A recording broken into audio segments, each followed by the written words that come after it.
Vice Chair of the Planning Board, so I guess I'd like to call this public hearing to order.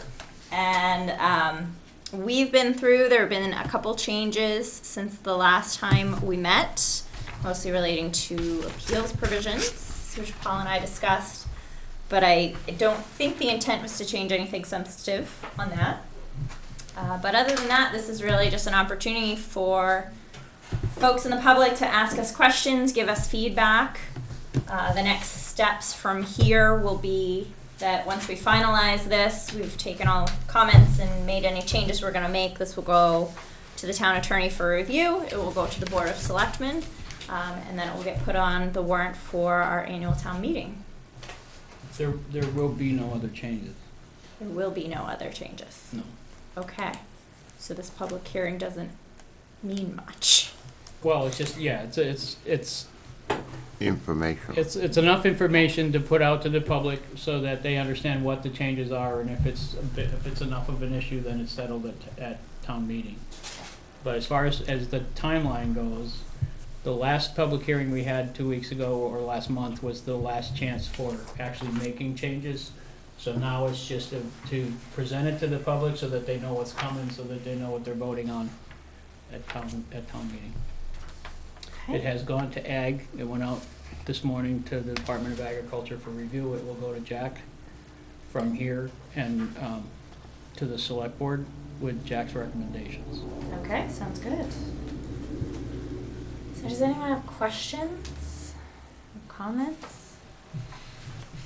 No. Okay. I'm just seeing this for the first time.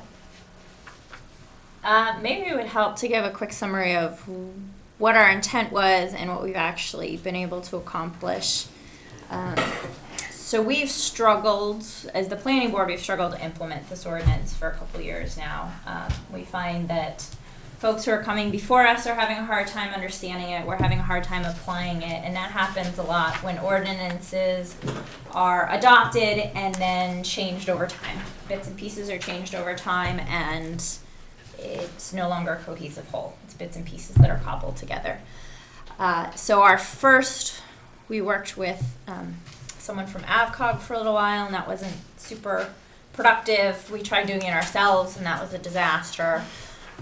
So we asked Nicole Brand, who is the code officer in Bodenham, to help us out, and her mission was really just to reorganize, was sort of the first step. So we don't consider this to be a finished document. We consider this to be the first step in a process of making our ordinances better.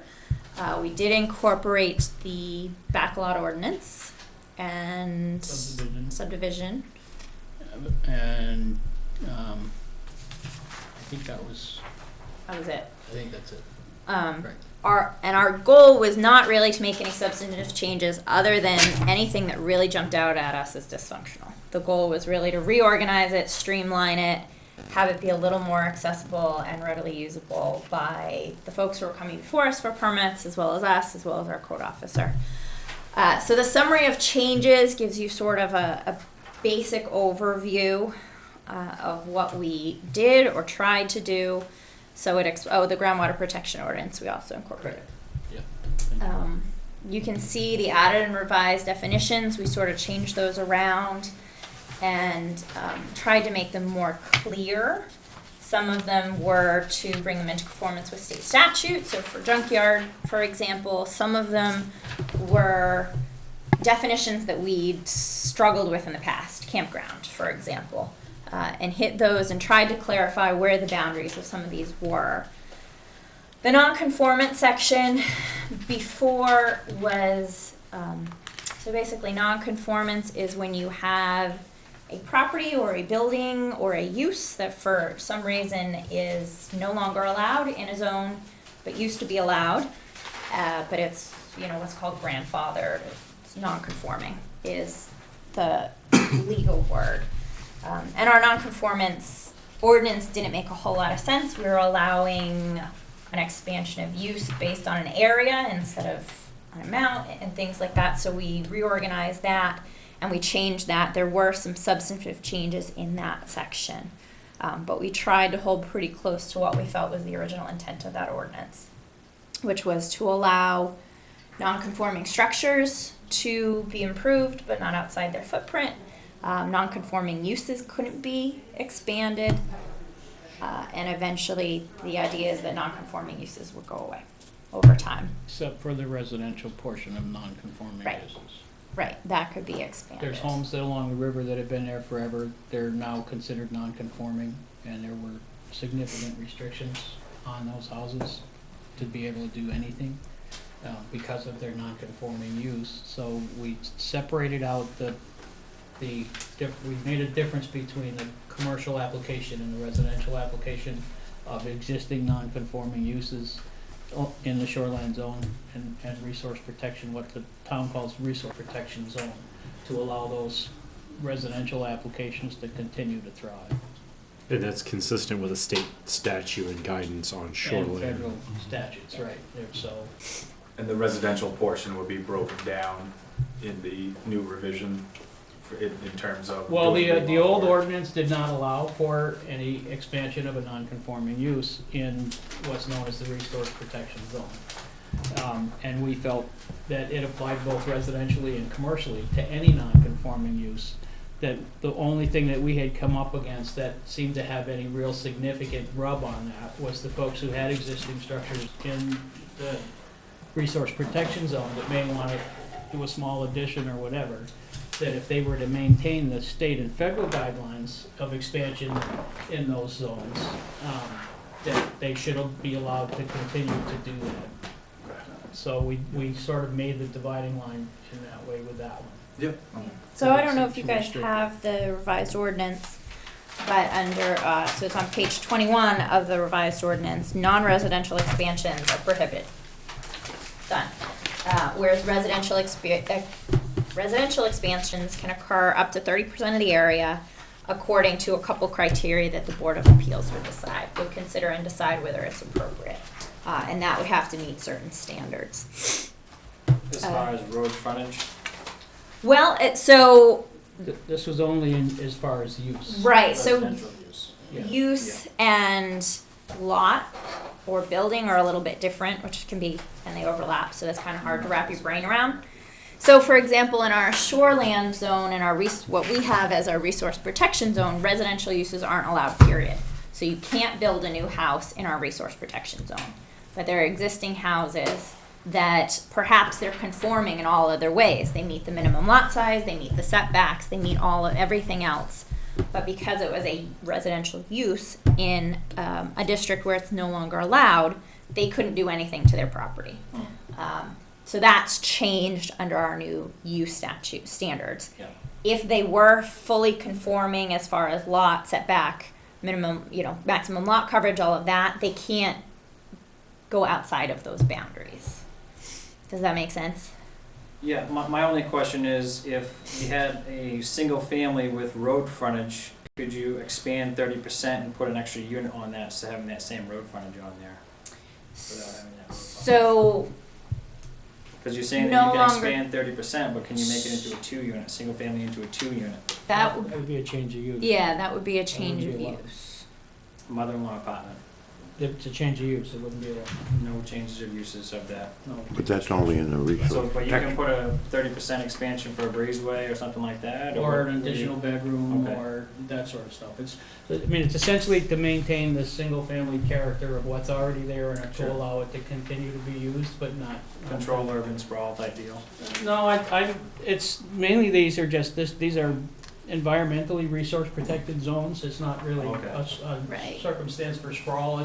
Sure. It's mainly for protecting pollution of water resources, aquifers, and that sort of stuff, so. I think probably the only district that this would apply is resource protection. Correct. Because that's the only district we don't allow residential uses in. Yeah, it's not, doesn't apply anywhere else in town, but in the what's known as the Resource Protection District, which is along the rivers and ponds, in the flood zone areas and stuff along, the other side of the river, Okay.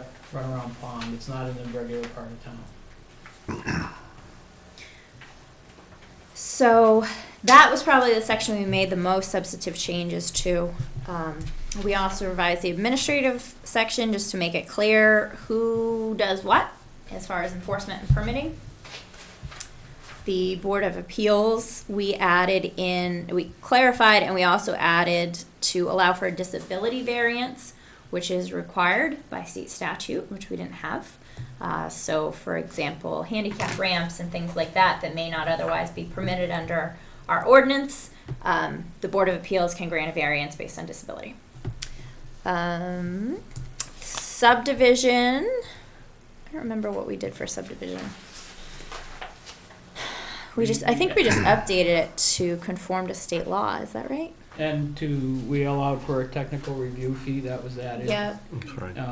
We went through some of the approval criteria to update it to current state laws. When the state changes statutes and the ordinance has to follow, if it doesn't over time, it starts citing laws that don't exist anymore and no longer valid.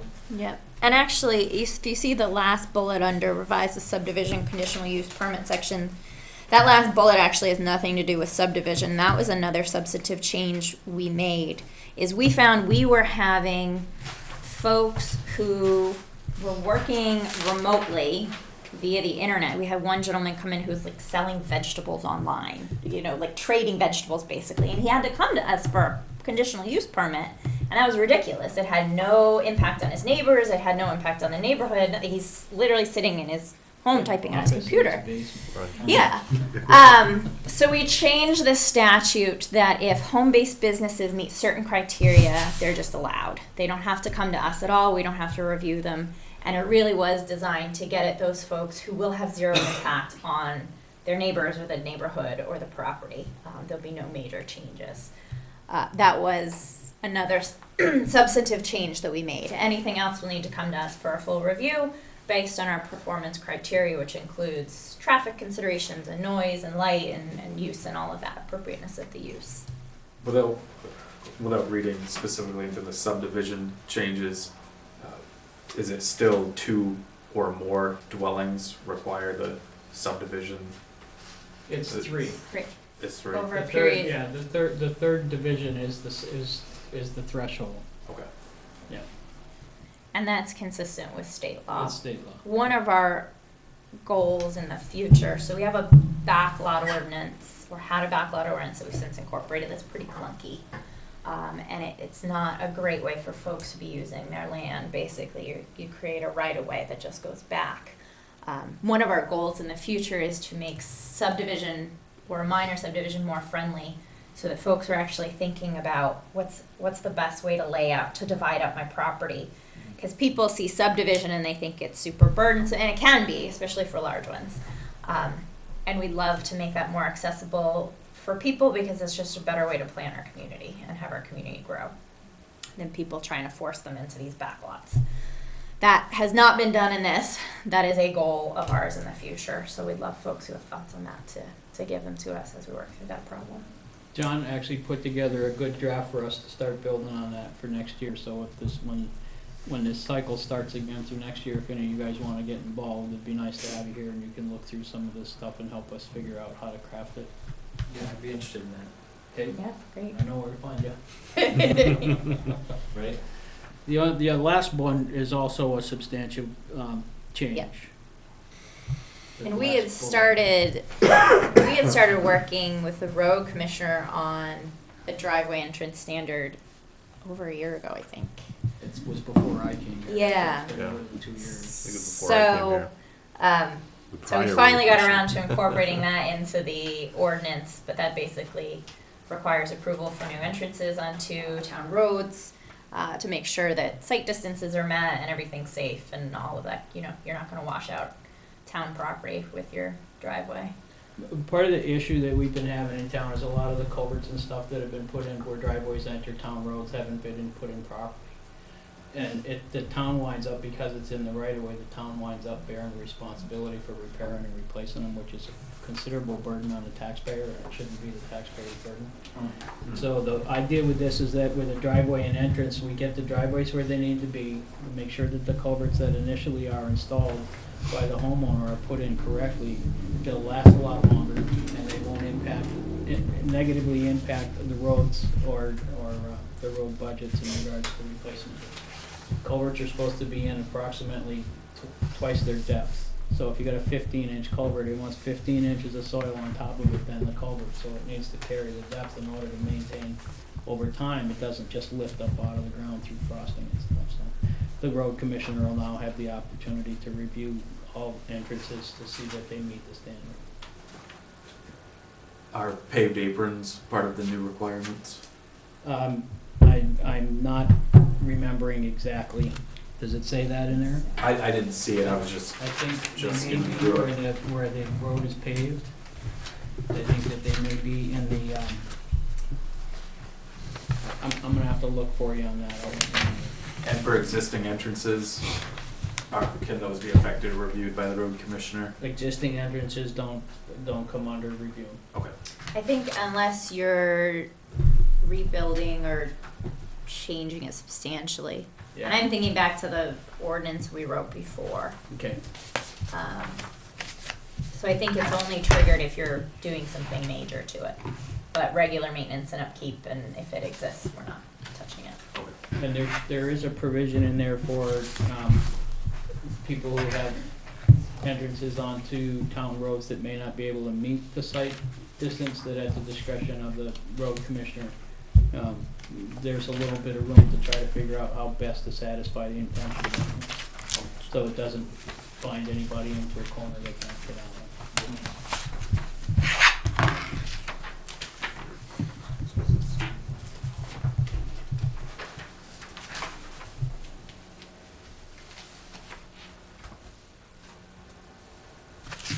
Paul, has there been any progress on the comprehensive plan? There's a lot of talk going. It's still talk.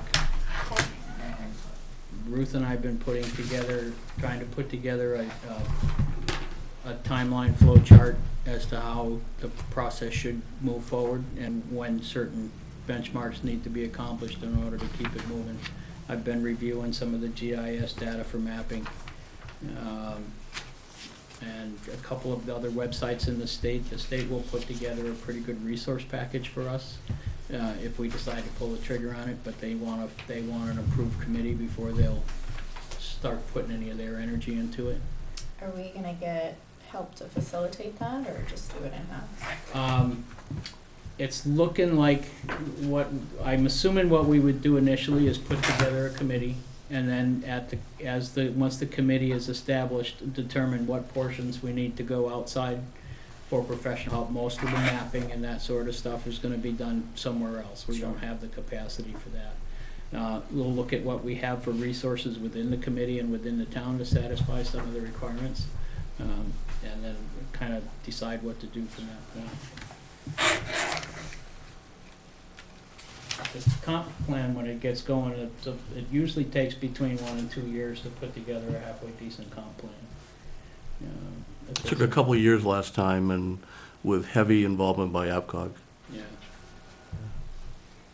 A lot of hearings, A lot of what? a lot of hearings. Yeah, it takes a lot of hearings.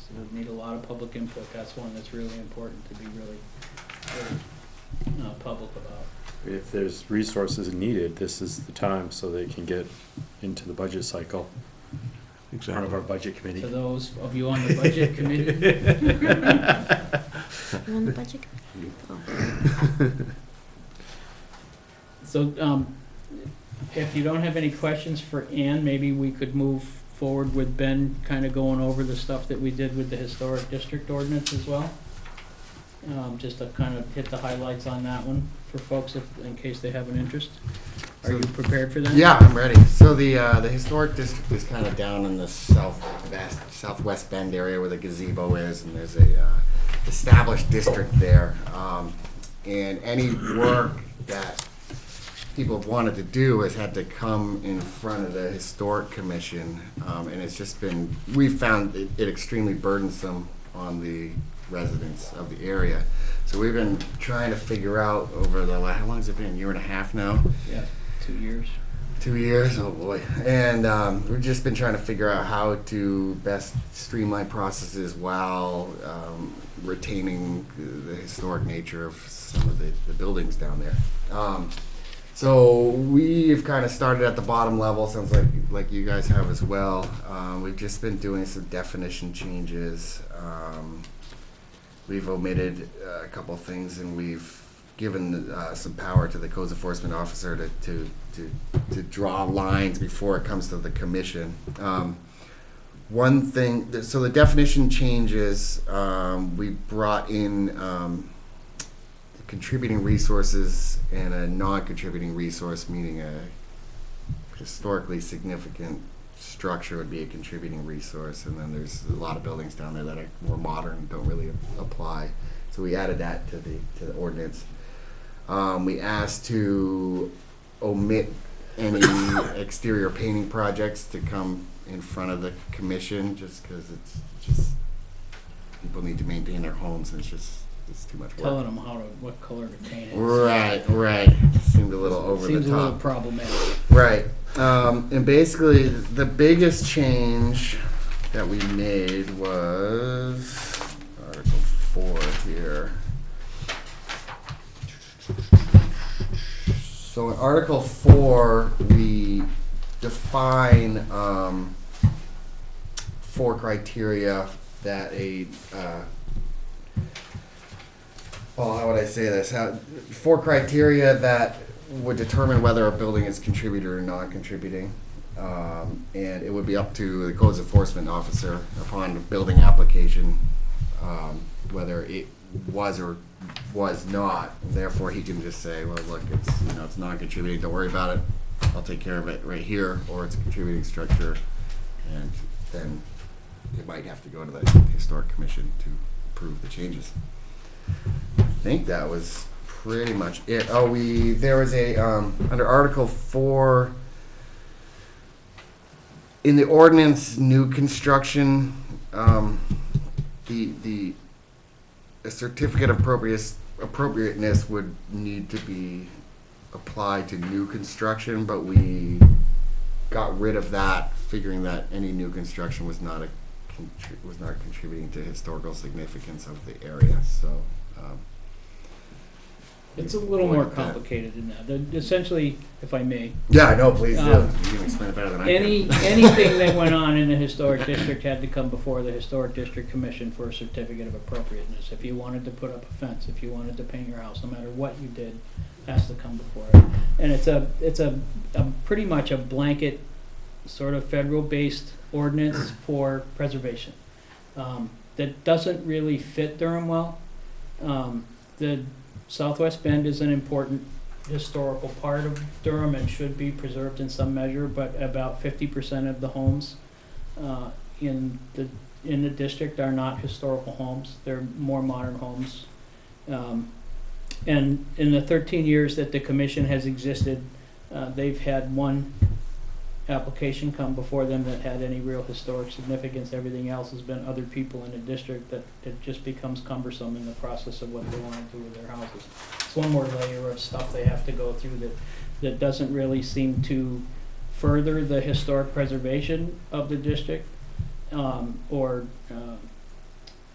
really do anything to help anybody out. So the board was looking for a way to streamline the process for structures in the district that aren't historic in a way that would allow them to do work like anyone else would on their home and still preserve the character and nature of the district itself and the historic structures in the district. So if a historic home in the district wants to put on an addition or a side building or something like that, the property is considered a resource. They didn't say buildings, we said resource. So there is some application of the district commission to look at how a historic resource would be improved, expanded, replaced, or so on. So the significant part of that is a contributing resource or a non-contributing resource.